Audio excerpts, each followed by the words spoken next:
get the power back on, as soon as you can. Today's stormy weather adding to the anxiety for those who are still in the dark tonight from Sunday's severe weather. News 10's Isley Herschel talked to one person who's been waiting 3 days for the lights to come back on. Isley? Hi, David. The amount of Consumers Energy customers that do not have power has been fluctuating today.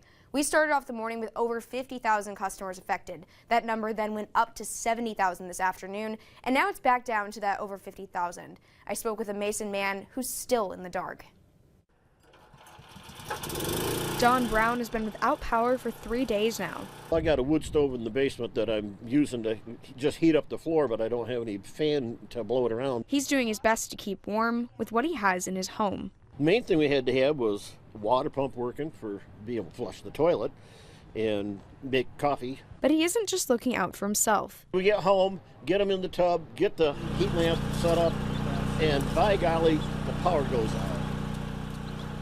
Don bought baby chicks to replace his hens. His power went out when he returned home with them. So then we're thinking, okay, well, we got a wood stove in there, we'll keep them warm. That'll help, but that's not the whole thing. It's not like the heat lamp. Don is a customer of Consumers Energy.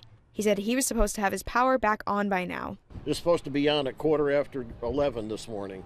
Nope, didn't happen. Supposed to be on midnight last night. Nope, didn't happen. This event, we have a lot of damage, so our restoration steps have been pretty slow. Andy Snyder with Consumers Energy is helping restore power in northern Michigan.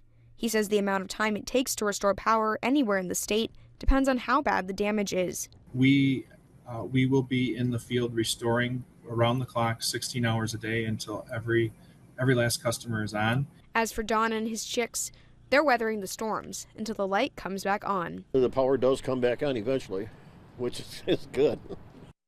Don wasn't the only neighbor on that street in Mason without power. I spoke with other people who lived on that street too.